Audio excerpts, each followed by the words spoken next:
All right, let's continue. So we saw how do we interpolate, when we want to follow a line, right, for the end effector. But that's just position, right? We didn't talk anything about orientation. So this one will solve the inverse kinematics, but for the inverse kinematics, I need to give a full pose, right? What do I give about the orientation part? So what about orientation? Let's say now I don't have just a position target here, I have also a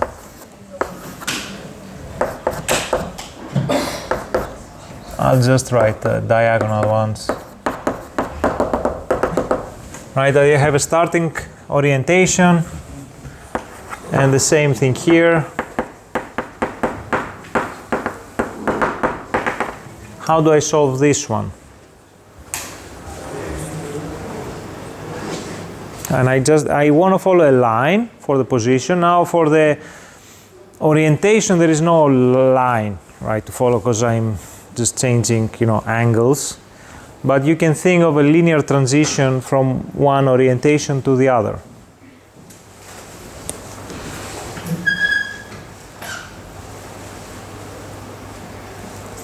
Can I interpolate the orientations? And if yes, how? If not, why? And orientations are like this. I thought it was 2 clicks. So we can obviously interpolate it, but not maybe. With the rotation. Sorry? And the factor going to do angular motion because it rotates. It doesn't go in a straight line. I didn't understand what you're saying, sorry. So with interpolation we get the motion for a straight line and the effector going to rotate and the motion is going to be not a straight line. If we do joint space interpolation, right? But we said we can make it follow a line if I do Cartesian space interpolation. If I interpolate the end effector pose, what we talked right before the break. Can I do the same? So here what did I do? I interpolated individually px, py, pz, right? And I know that this will end up with a line in 3D. Can I do the same thing with orientation? Which would be, how do we represent the orientation? With this 3x3 matrix. Can I interpolate from these values to these values?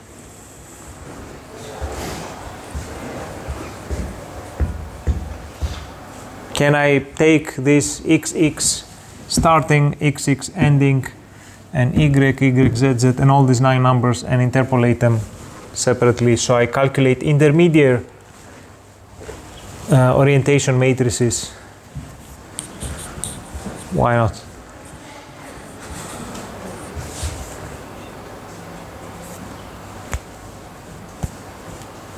Each row represents. We cannot do it. We have the whole row that represents the orientation on x, on y, on z. We can't do it for each element. All right. Why not? I'm like the lead. Interdependent. Each row is dependent. The elements on one row are interdependent. Right. What we talked about last week. Right. These 9 elements are not independent from each other. They depend on each other and they have to satisfy some constraints, such as the length constraint, right? So if I have x, y, xz, let's take the first row, right? Starting and ending. Let's say I have 1, 0, 0, and here I have 0, 0, 1 as the ending one. Right, starting, ending, let's say, pose. Then sometime in the middle, if I go and I interpolate linearly from here to here, and from here to here, and from here to here, let's say in the middle, I will have this value. Right? If I go from 0 to 1 linearly and from 1 to 0, in the middle I will have 0.5 for both, which what we talked about last week, we said that these have to have length 1, right? And this doesn't have length 1. So this square plus this square root is not 1. It's square root of 0.5, anyway, it's something else. Right. So we cannot interpolate individually these items. How else could we represent orientation? What did we saw last week again?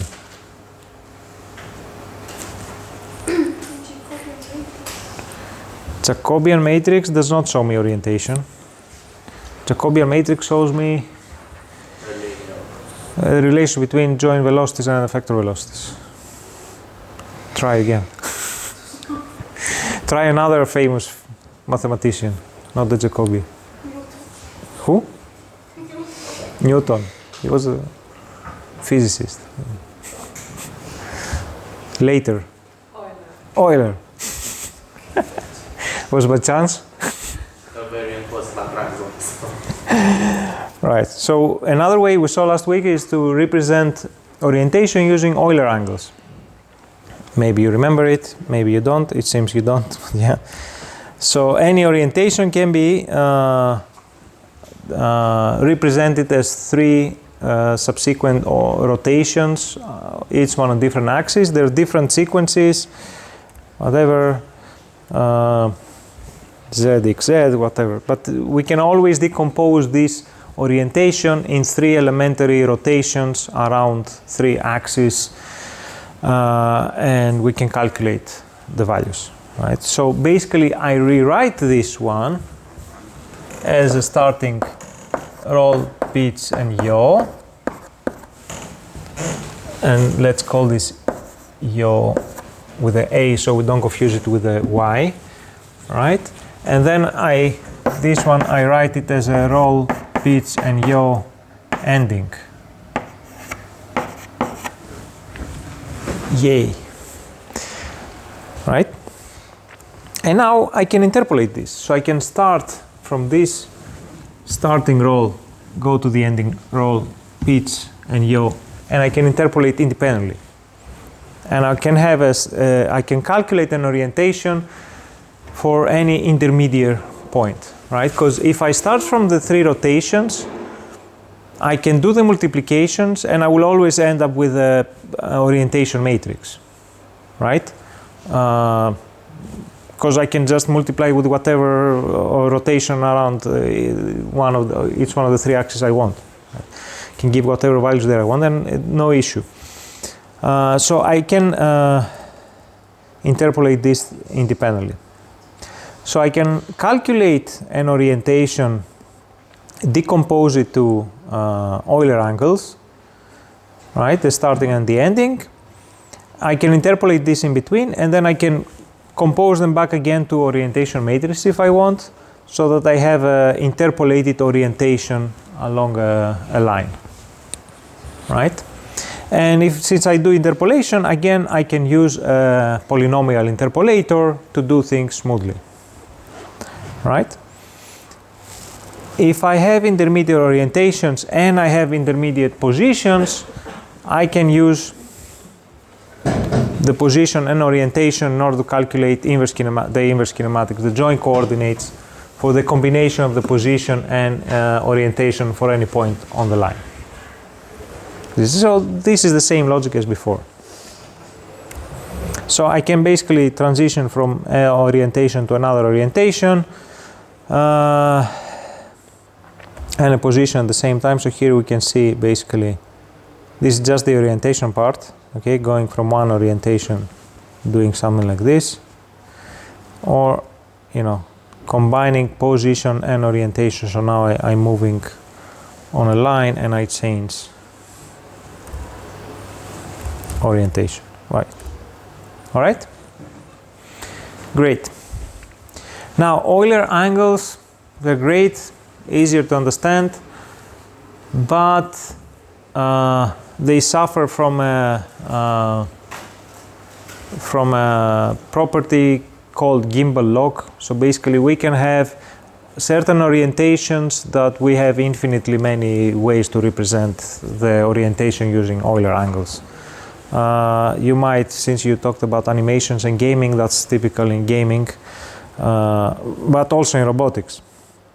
All right, so another way to express orientation is using quaternions. We talked about quaternions in the first lecture, maybe you remember.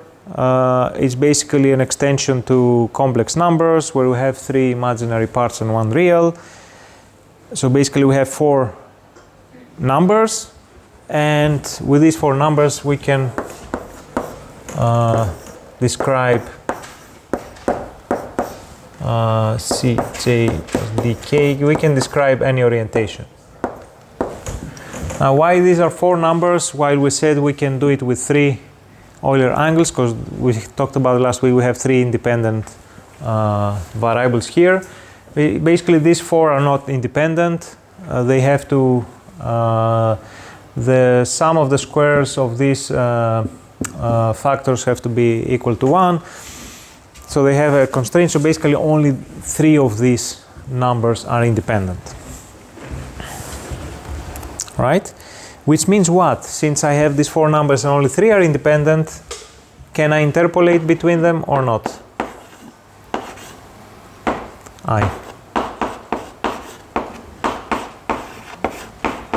So these are the ending quaternions, and these are the starting quaternions.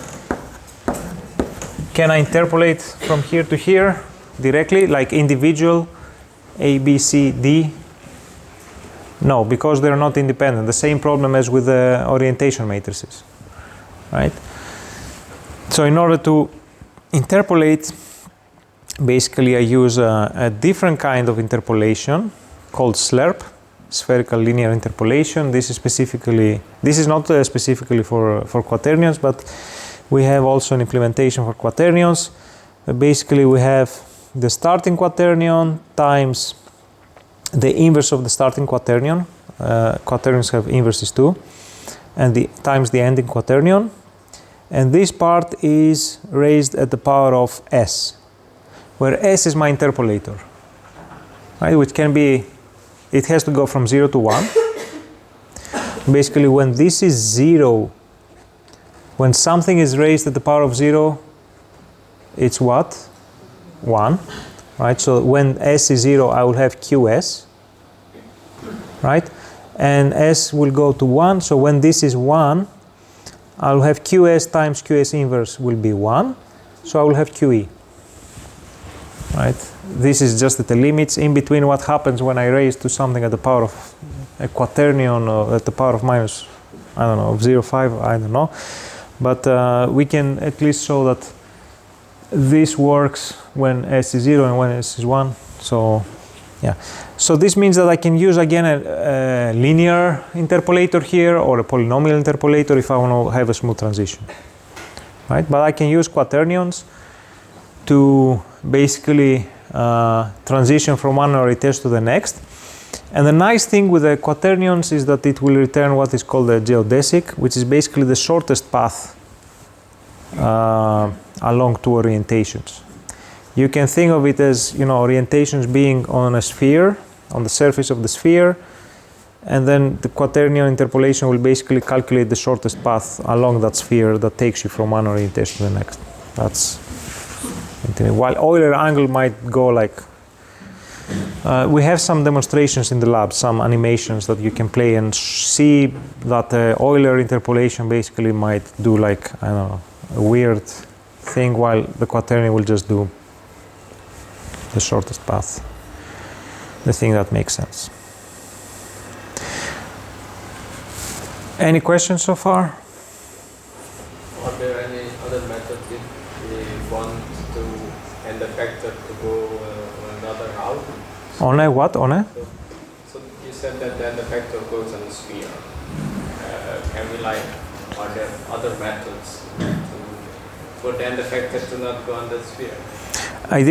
Maybe I said it goes on a sphere, but anyway, that's not what I meant. I'm talking about interpolation of orientation, and we can think as orientation as being, 2 points on a sphere. because this basically gives me, you know, an orientation, and quaternions will basically calculate the shortest path on that sphere. That's what I just said. Change that path so that it doesn't go that way. So it doesn't take the shortest one, Yes. and takes the longest one. No, to take another path. That's what will happen probably with Euler interpolation. I'm saying probably because it might still follow the shortest path if you do the Euler interpolation, but it's not guaranteed. If you want, you can follow whatever orientation you want, right? But it's a property that is convenient for us to follow the shortest path, so that we have less, you know, motion basically for our end effector. Maybe what I show you next will answer what you have in mind. Any questions still on the linear? Right. So this is simple, just following a line, right? We typically don't just want to follow a line. We want to do like more complex things, as we saw in the video at the beginning. So what if we have multiple points that I want to pass from? Let's say I don't have just P0 and P2 and I want to follow the line. I want to go from P0 to P1 and to P2 afterwards. How could I deal with this? We calculate from P0 to P1 and from P1 to P2, but we don't put the condition of being zero velocity at the end for P1, so it goes to At the beginning for P2. Yeah. Right? Yeah, that's one way to do it.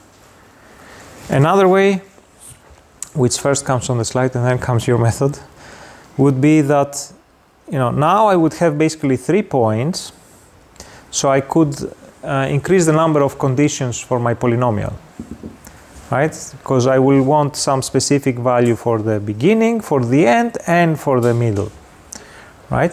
But if I want to add more conditions in my polynomial, in order to be able to save it, that would basically mean more equations. What else would I need? I will need more factors as well, right? So I will need a higher order polynomial. Since I will have more conditions, let's say now I know the position at the beginning, at the end, and at some intermediate point, right? And I know the velocity at the beginning, at the end, and some velocity in the intermediate point.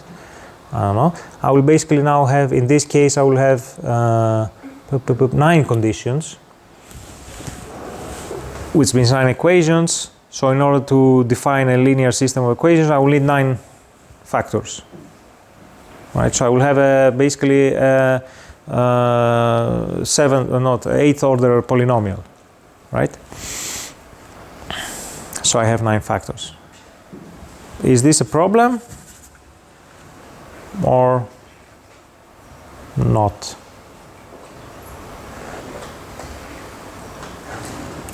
What would be the problems with speed.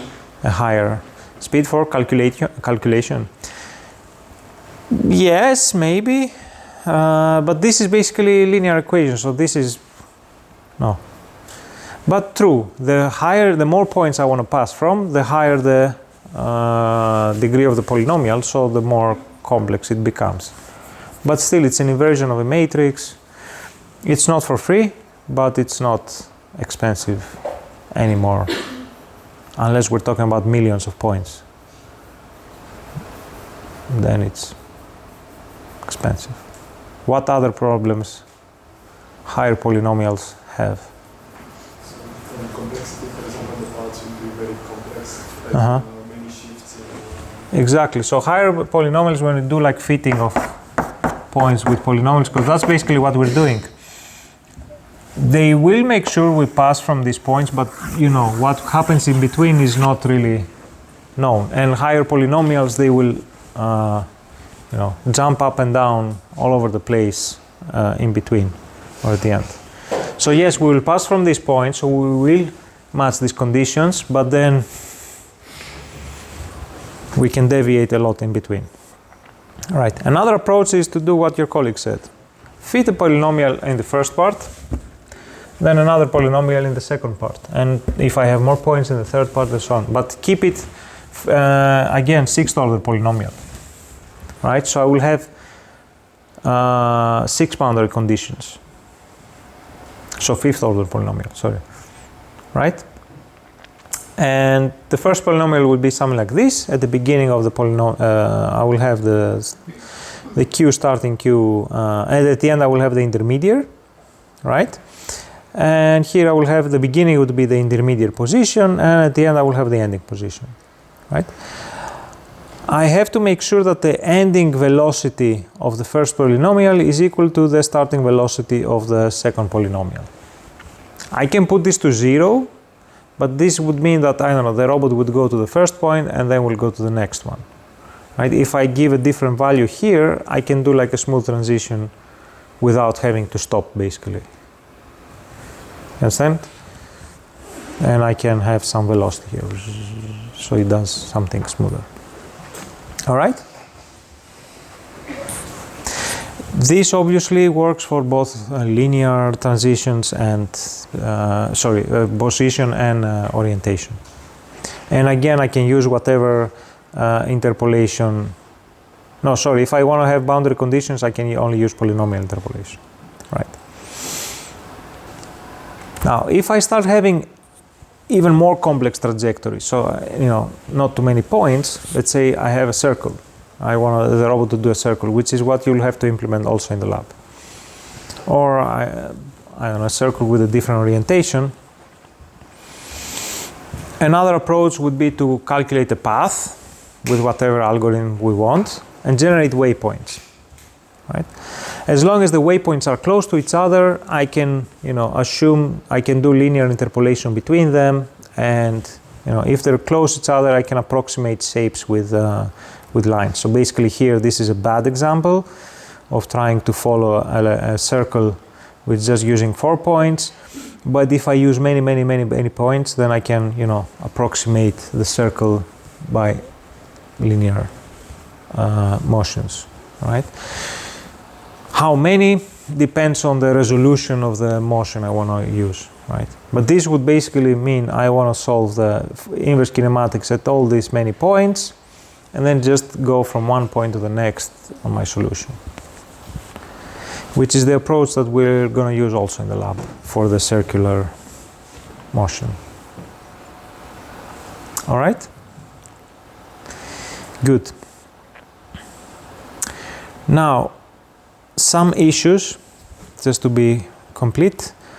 When calculating Cartesian trajectory, so basically, when I want to follow a certain path with the end effector, let's say the line or whatever shape I want, I have several issues that we need to be aware of.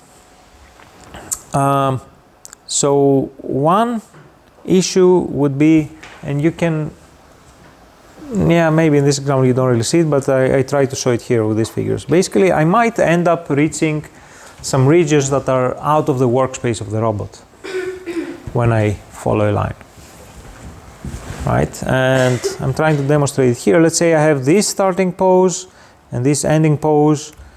This is basically my workspace, but I also have, basically the workspace is this green minus the red one.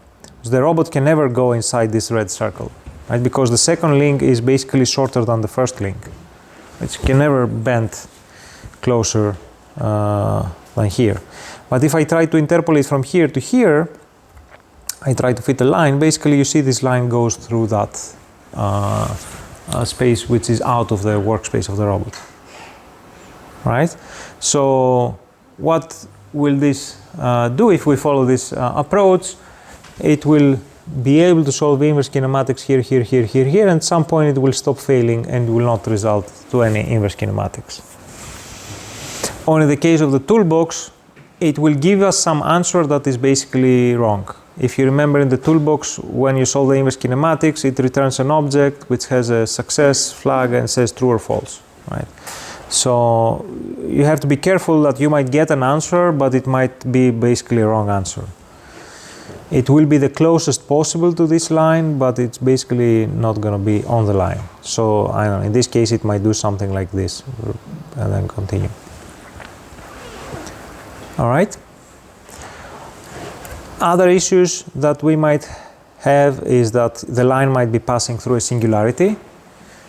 In this case, the singularity would be close to the origin of the robot. So this is a similar robot, but now the two links are the same length. And in these cases, I will have basically, for very small variations of the joint coordinates, I have very high variations of the end effector. Sorry, inverse. Sorry. For very small variations of the end effector, I have very high differences at the joint level. Right? So I will have very high joint velocities for very low end effector velocities. So these, we should also pay attention and avoid them. And another common problem with inverse kinematics is that we might have jumps at the joint when we solve the inverse kinematics at the joint coordinates. So basically you can see this example when I start from this pose and I want to end up to this pose.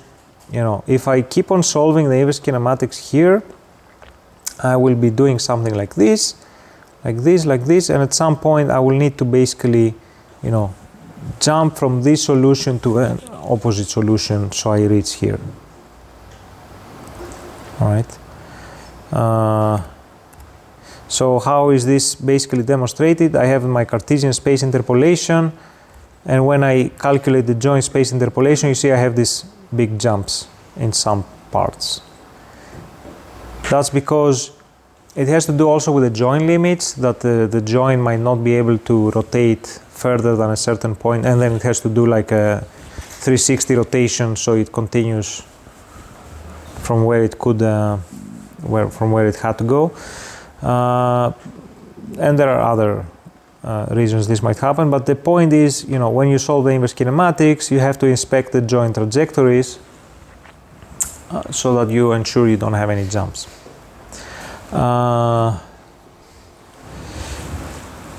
One thing we can use in order to help with this, and you will use it also in the lab, is that basically when solving the inverse kinematics, let's say this pose, when we call the inverse kinematics, I can give an initial guess of where the values for this pose would be, the joint values would be. So I can give basically Q0, that's how it's in the robotics toolbox, because we talked in the inverse kinematics that I might have multiple solutions for a certain pose, right? So I want to guide it to a solution that I prefer. And then, if I have already solved the inverse kinematics for a step, right before, I might give that solution as my initial guess for my next point, so that I ensure, I expect that the joint values for two subsequent poses are close to each other. So I can help the algorithm by providing the solution from the previous step as the initial guess for the current step. Right? And then obviously this will give me some solution, and I can give it as an input to the next one, the next one, next one. This usually helps with avoiding these jumps, because the inverse kinematic solution of one step is depending on the solution of the previous step. So we can try to keep them close to each other without having jumps. In general, interpolation in joint space is more robust because we just interpolate values and we don't depend on solving the inverse kinematics, but obviously they don't result in desired end effector trajectories. So there is benefits and disadvantages. It's life.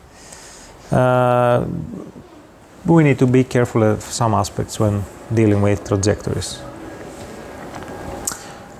All right. So this basically completes the inverse kinematics discussions we had as well. Now we know how to calculate where the robot is when I know the joint coordinates, what the velocities will be.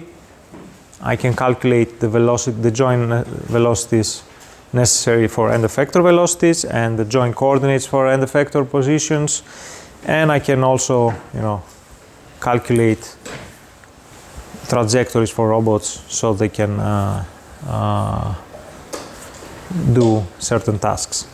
This is all about kinematics, big part of the modeling. And what follows is basically dynamic modeling, which we will need in order to talk about control. We haven't talked anything about forces, accelerations, very briefly today about accelerations, but yeah, we didn't really use it anywhere. And that's what's missing in order to talk about dynamics next week. Any questions?